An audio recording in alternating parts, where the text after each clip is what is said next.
Abra comigo a sua Bíblia em Mateus, capítulo 26.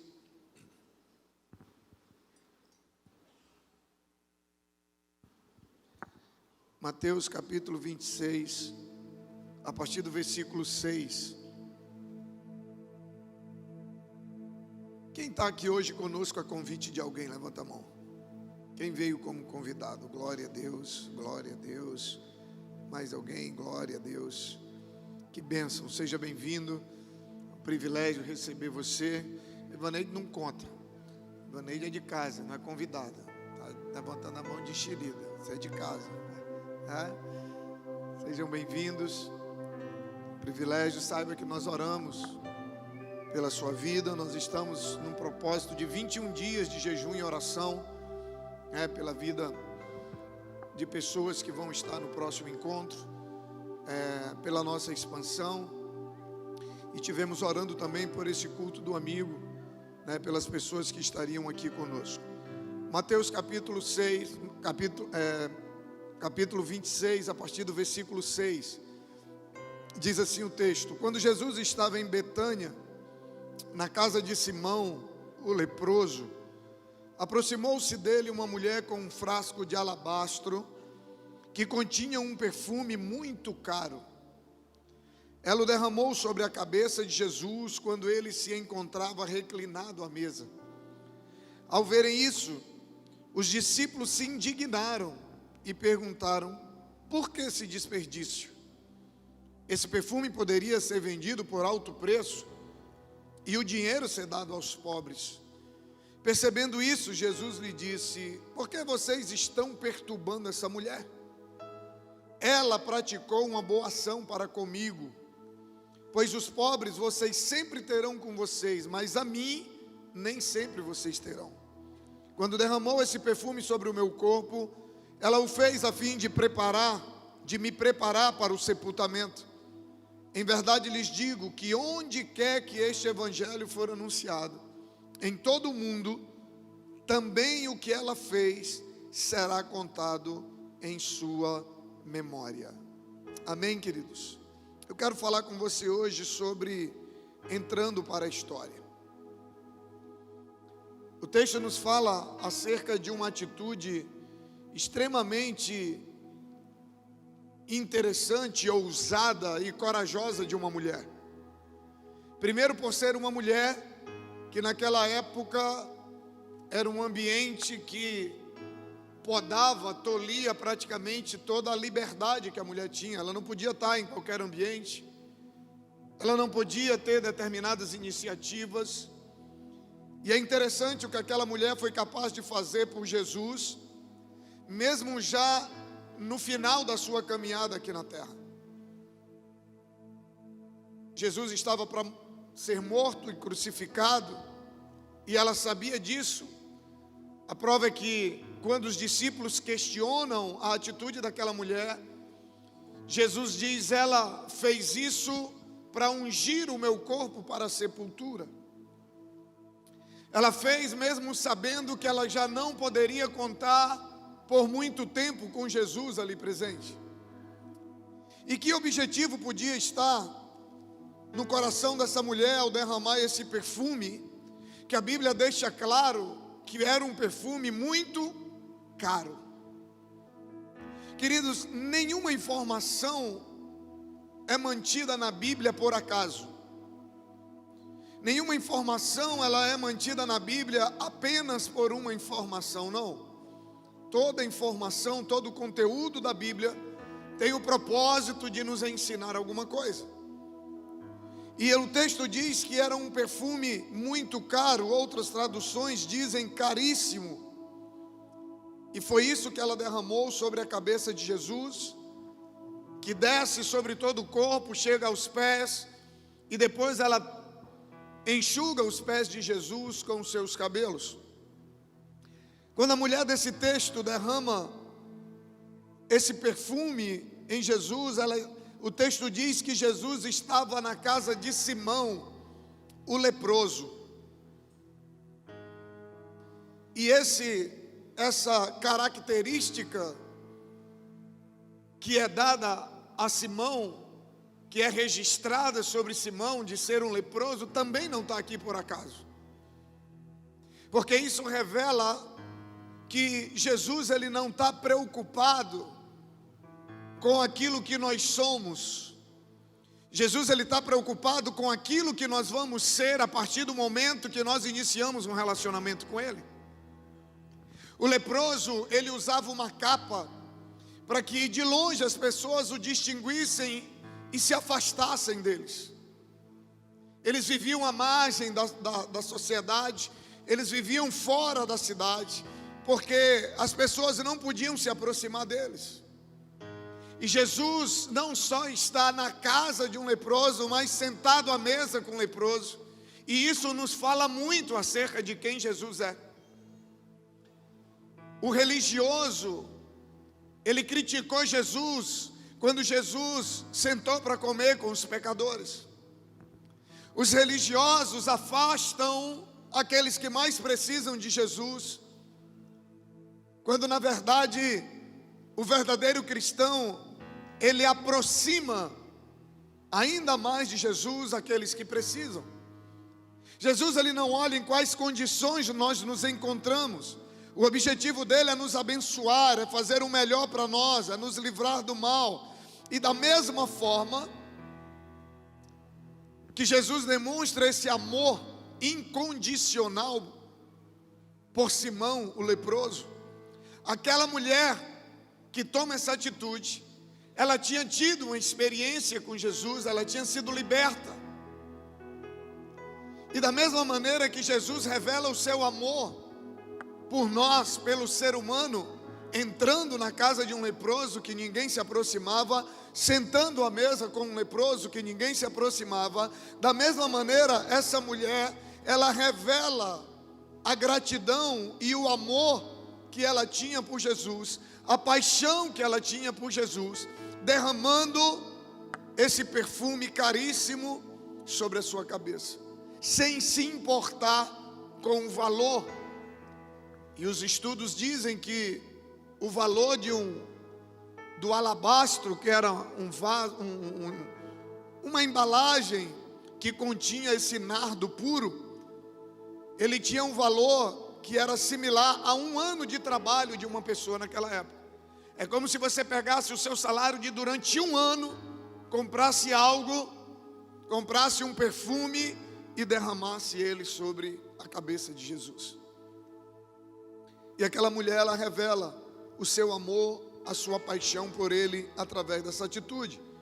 Interessante que aquela mulher da cidade de Betânia, quando ela faz isso, ela revela a sua sabedoria. Jesus já não estaria com eles por muito tempo. Então ela tinha ali uma oportunidade única de fazer algo diferente por gratidão a Jesus. A nossa vida é feita de oportunidades. Na verdade, a nossa vida ela é feita de momentos normais e de oportunidades especiais, sim ou não? Quem é empresário, quem é empreendedor, essa semana eu conversava com um amigo empreendedor e ele me falava de um negócio que surgiu para ele, e ele dizia assim: cara, tem negócio que você não pode perder, tem oportunidade que você não pode perder. E a nossa vida é assim, a nossa vida é feita de momentos normais, mas ela também é feita de oportunidades que nós não podemos desperdiçar, porque são oportunidades que geram experiências, que geram ganhos, que geram conquistas que jamais teríamos em outros momentos, em ocasiões normais. E ela foi uma mulher sábia, ela aproveitou a oportunidade para dar a Jesus algo muito precioso. Nós sabemos que Jesus não precisa, que Deus não precisa de nada que nós possamos oferecer a Ele. Porque tudo que eu e você tivermos para dar para Ele hoje, seja uma oferta, seja um dom, seja um talento, seja o que for, é porque primeiro nós recebemos dele. até o amor que você tem por Jesus hoje é porque primeiro Ele nos amou. A Bíblia diz que Ele nos amou primeiro. Por isso que a Bíblia diz que Ele é o alfa e o ômega. Ele é o princípio e o fim de todas as coisas. Sem Ele, nada do que somos, nós seríamos. Então, Ele não precisa de nada que nós possamos oferecer a Ele, porque Ele é o dono de tudo, Ele é o Senhor de todas as coisas. Mas Ele quer ver onde está o nosso coração. Ele quer ver onde está a nossa fé, onde está o nosso nível de dependência. E a mulher mostrada no texto, ela viu Jesus assentado à mesa e ela não pensou duas vezes. Aquela era a oportunidade dela de fazer algo por aquele que o havia libertado. Entregar a Ele uma oferta de coração, sem se preocupar com o que os outros iam pensar. Sabe, há oportunidades que são únicas de entregarmos algo especial ao Senhor. E nesses 18 anos de ministério, eu tenho percebido que os melhores momentos nossos como igreja, e aí eu digo como igreja, coletivamente e individualmente, cada membro do corpo, os nossos melhores momentos, os momentos que nós tivemos as nossas maiores experiências com Deus, momentos que nós vimos pessoas alcançarem o maior nível de conquistas, pessoas crescerem, pessoas prosperarem, portas serem abertas, são nos momentos de expansão da igreja. São nos momentos de expansão da igreja. Quando nós começamos a construir isso aqui, nós éramos apenas 100 e poucas pessoas. E com aquele pouco que nós entregávamos ao Senhor, mas que era o nosso melhor, Deus foi multiplicando, e a gente via gente prosperando, e a gente via Deus abrindo portas. E eu lembro que tinha dia que o pedreiro me ligava e ele dizia assim: pastor, só tem 2 sacas de cimento. E eu dizia: ok, quando acabar você me avisa. E eu ia orar. E daqui a pouco o telefone tocava, e quando eu olhava que eu via João de Deus, que era o nome do pedreiro. João de Deus. Eu escolhi o pedreiro certo. Escolhi o pedreiro certo. E quando nós for construir aqui do lado, se não tiver Espírito Santo no meio, de Deus, alguma coisa, Jesus, tem que ter para poder fazer parte da equipe, senão não. Quando eu vi João de Deus, telefone, eu falei: acabou o cimento. Eu imagino que nessa hora Jesus olhou para mim e falou a mesma coisa que ele falou para os discípulos no barco: ô homem de pequena fé. E eu tinha dito para ele, quando acabar o cimento, me ligar. Quando o telefone tocou, que eu atendi, ele disse: pastor, chegaram 10 sacas. E de lá para cá, desde o dia que nós começamos essa obra, nunca faltou nada para Deus, nada para a igreja, nada da parte de Deus.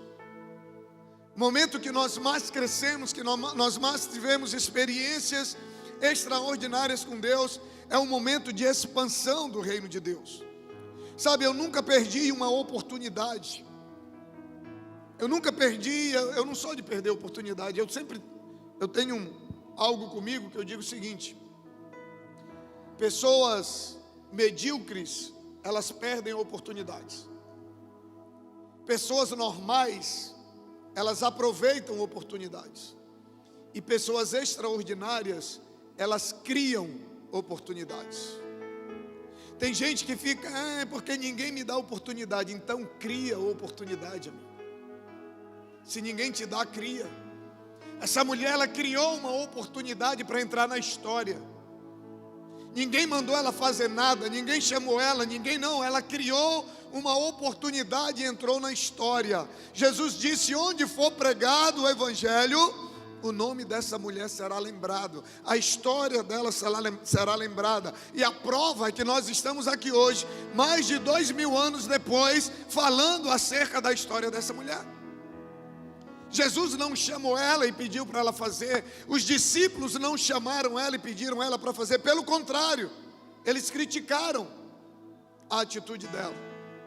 Então existem oportunidades que são únicas, e eu além de aproveitar, além de criar oportunidades, porque quem cria oportunidades não é de perder a oportunidade quando ela aparece pronta.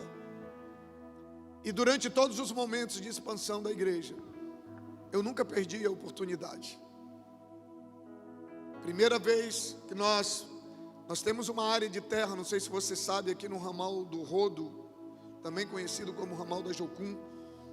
No quilômetro 1, dá 15 minutos daqui para lá, o asfalto passa na frente, no fundo.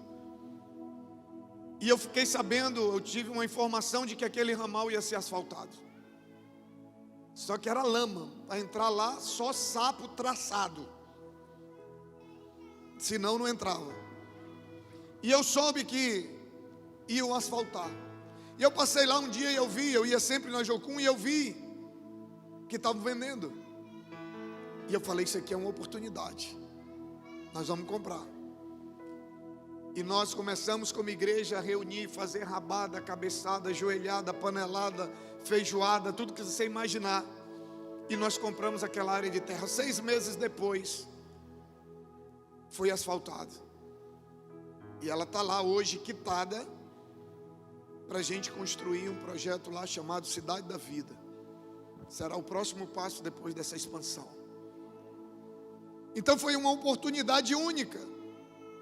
E eu nunca fui de perder a oportunidade. E quando foi na compra desse terreno, nós ofertamos o nosso primeiro carro. A gente só tinha um. E nós ofertamos. Essa semana, a minha filha, no dia do meu aniversário, minha filha postou uma foto. Ela é bem pequenininha, a gente na casa lá no Xavier Maia. E aí eu com ela... Não, era lá na casa da minha sogra. Não era no Xavier Maia, não era? Lá no Xavier Maia. E no fundo, aí todo mundo olhando a foto e tal, a Lisandra pequenininha e tal. E eu digo o detalhe, quem vai achar o detalhe?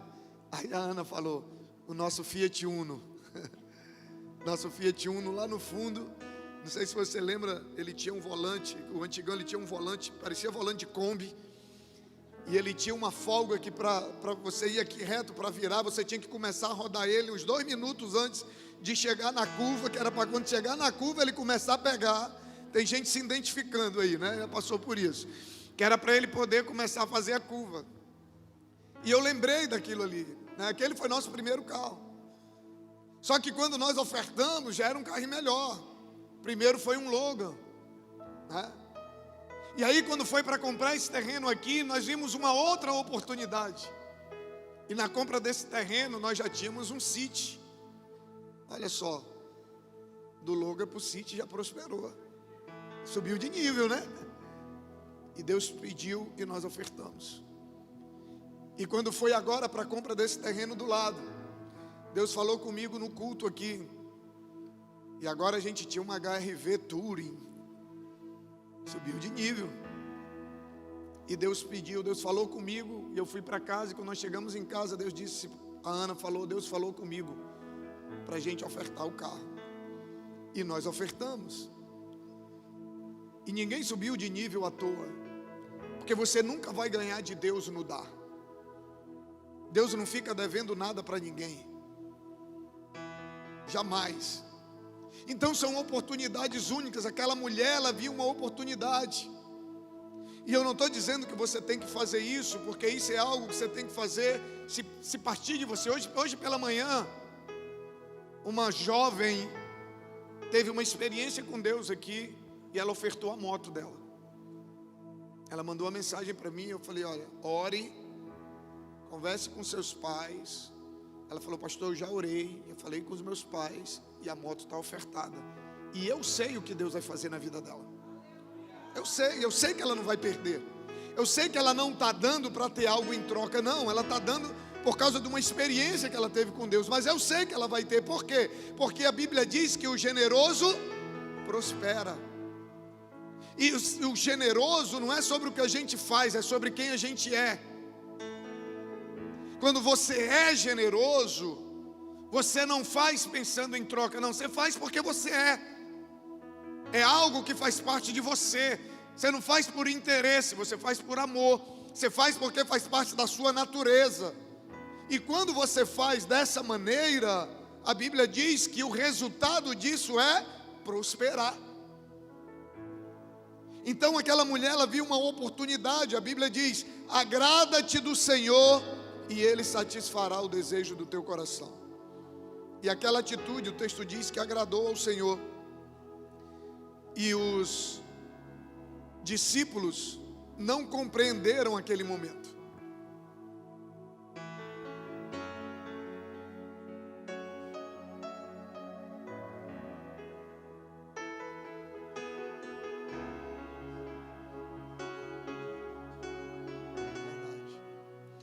Olha só o que a minha esposa me lembrou. Antes da gente ofertar o carro, todos nós temos sonhos, sim ou não? Não é proibido você ter sonhos, não é proibido você realizar os seus sonhos, você correr atrás, você trabalhar e correr atrás. Eu tinha sonho, por exemplo, eu tinha um sonho de ter uma casa com piscina. Era um sonho que eu tinha. Ah, pastor, por quê? Não sei, acho que porque eu tomei tanto banho de garapé no rio, que eu queria tomar banho de piscina. Eu queria ter uma casa com piscina, era meu sonho. E eu estudei, trabalhei, corri atrás e construí uma casa com piscina. Depois eu descobri que é melhor ter amigo que tem casa com piscina do que ter casa com piscina. Aí eu vendi, eu vou para a casa dos amigos, tomo banho, depois vou embora, ele paga para limpar e está tudo certo, né? Mas era um sonho que eu tinha. Passou, realizei. E agora, quando eu aposentei do bombeiro, eu falei, eu vou realizar um outro sonho. Tinha um carro que eu sempre tive o sonho de ter. E isso não tem nada a ver com Deus, porque era a vontade de Deus. Não, era um sonho meu. Que eu digo, sonho ele nasce e você não sabe por quê, mas era um sonho que eu tinha de ter um carro, um tipo de carro, um modelo de um carro, que durante muitos anos foi um sonho de verdade. Um sonho assim, que era só um sonho.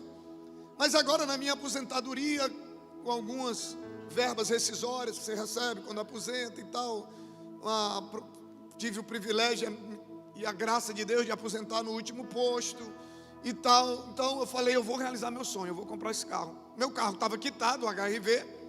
Eu digo, eu vou dar ele de entrada e eu vou comprar esse carro para mim, nem que seja para ficar um mês. Depois, eu passar à vontade, eu vendo ele e pronto. E eu comecei a procurar o carro. Procurei o Christian, que é membro aqui da igreja, trabalha na Toyota. Procurei alguns irmãos da igreja que tem garagem. E eu queria dar o meu carro de entrada e pegar esse carro. E não encontrei o carro. Gente, sumiu o carro do mercado, não tinha, esconderam de mim. Só pode, porque eu não achava. Em Porto Velho, eu pedi para um amigo procurar. Pastor, ninguém acha. E eu queria um carro específico. Eu sabia o ano, a cor, o modelo, a quilometragem, tudo direitinho. Eu digo, eu só compro se for o que eu quero. Se não for, eu vou continuar com o meu. E não encontrei. Beleza. Veio a palavra para a gente ofertar o nosso carro. Nós ofertamos. Tranquilo, ofertamos o carro. Fomos para a conferência lá no Profeta Vitor Hugo, em Vitória. Pastor Eliel Lima estava pregando. Eu estava lá no fundo, porque estava muito frio onde a gente estava, tinham colocado a gente na frente, estava muito frio. E lá no fundo tinha uma cafeteria assim do lado esquerdo. Eu peguei um cappuccino e sentei lá no fundo, fiquei tomando para aquecer um pouquinho e fiquei lá. E o Eliel pregando. E daqui a pouco, já no final, terminando, eu escuto ele dizer, cadê o pastor Marquinhos? E aí um monte de amigo meu que já tinha me visto lá, que passava para a cafeteria, voltava e me viu lá, falou, está lá atrás, não sei o que e tal. Ele chama ele aqui, aí eu vim. Aí ele soltou o microfone e ele começou a falar no meu ouvido. E ele falou duas coisas. Eliel nunca veio aqui no Acre. Eliel, nós temos uma amizade não tão próxima, de encontrar em eventos, em conferências que já ministramos juntos. E ele tirou o microfone e ele falou assim, Deus viu o teu sacrifício. Você teve a oportunidade de escolher entre continuar a tua carreira e o altar. E você escolheu o altar. E quando eu aposentei, eu tive várias oportunidades de voltar para o governo em várias áreas, inclusive no próprio bombeiro, porque você pode ser reconvocado agora e você ganha um salário extra, né, para você continuar trabalhando. Eu tive várias oportunidades, inclusive em outras secretarias para voltar. E eu falei que eu não queria que eu ia viver os últimos dias que Deus tinha me dado para edificar a igreja, para abrir igreja, para pregar o evangelho e para me dedicar ao reino de Deus. E ele disse: você teve a oportunidade e você escolheu o altar.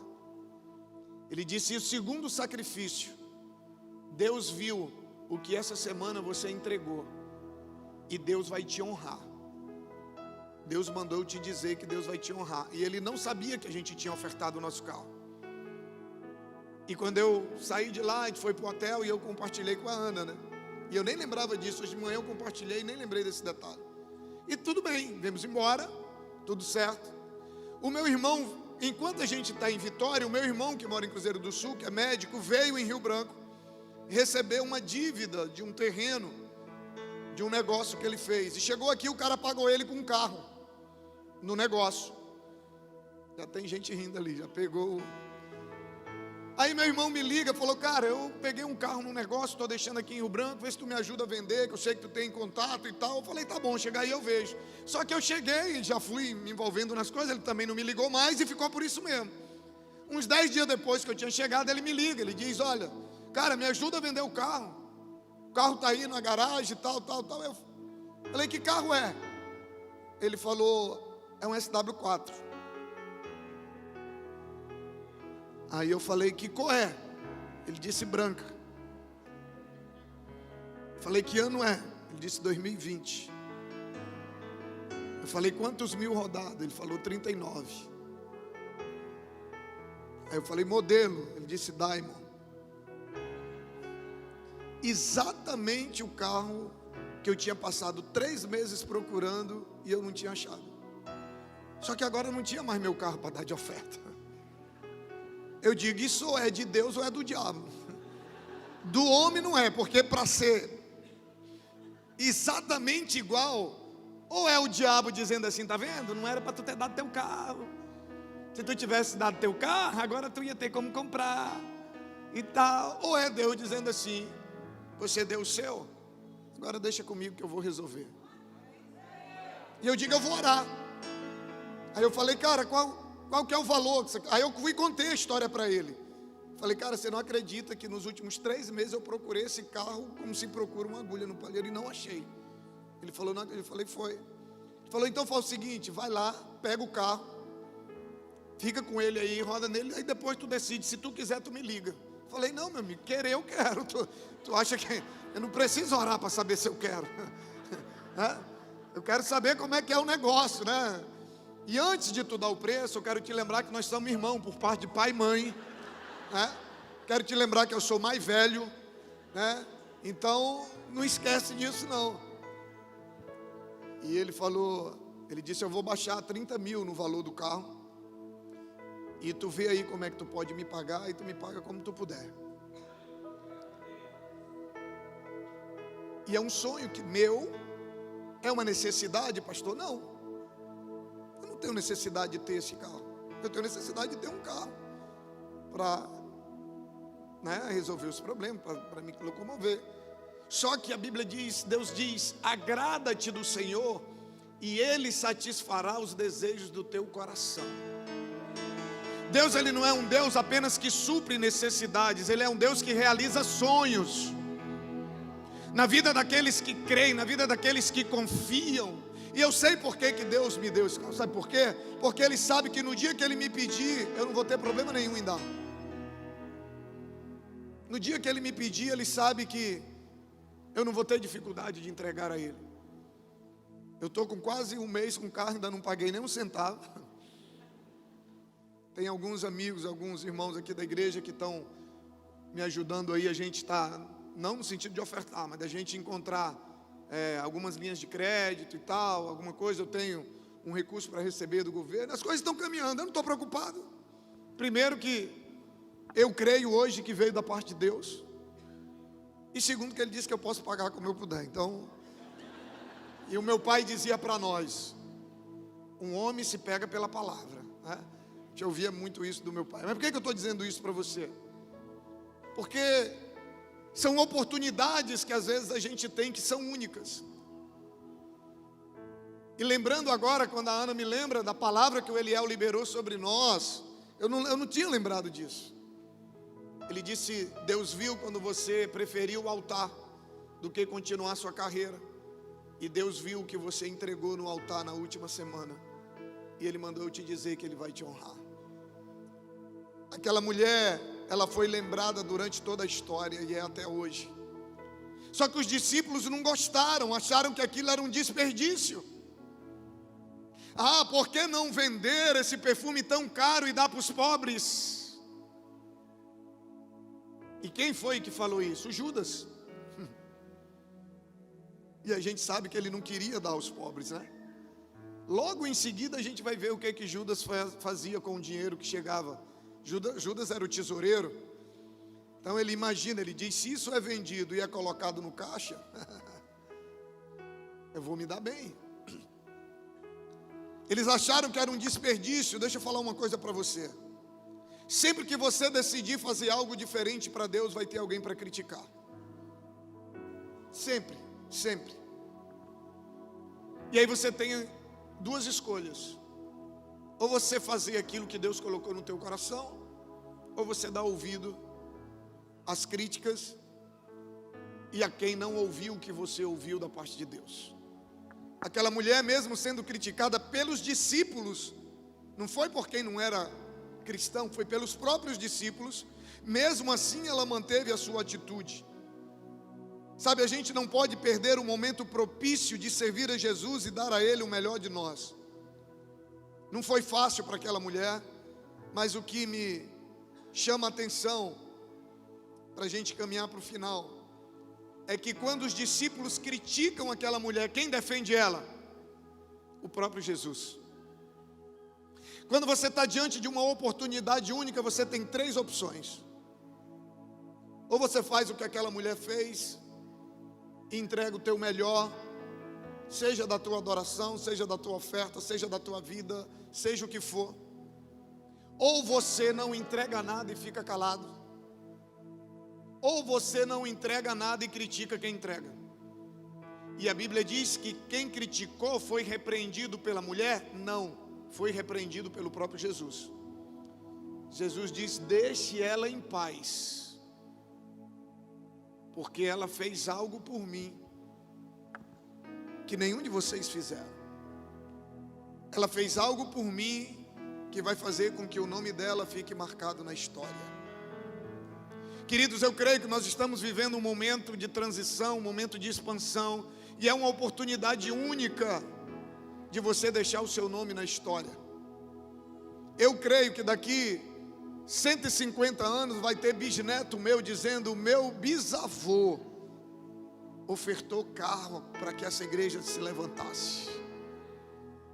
Daqui a 200 anos o meu nome vai estar sendo falado, porque nós fizemos uma escolha de nós entrarmos na história da vida de muitas pessoas.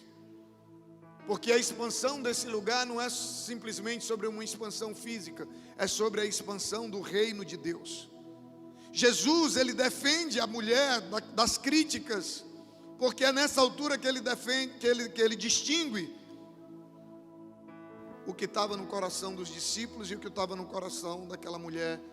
E ele diz que o nome dela seria lembrado, e a conduta dela chegou até nós mais de 2000 anos depois, e nós queremos seguir o exemplo dela. E é interessante que foi durante uma ceia que isso aconteceu. E não foi por acaso também que foi durante uma ceia. Não é por acaso que Jesus estava na casa de um leproso. Não é por acaso que o texto diz que era um perfume muito caro. Não é por acaso que aconteceu exatamente numa ceia. Porque a ceia é o momento que nós celebramos a maior oferta que já foi entregue na história da humanidade, que é um filho em prol de um pecador. A maior oferta que já foi dada até hoje foi uma oferta dada a mim e a você. E é por causa dessa oferta que eu e você temos hoje a oportunidade e o direito de herdar a eternidade ao lado do Pai.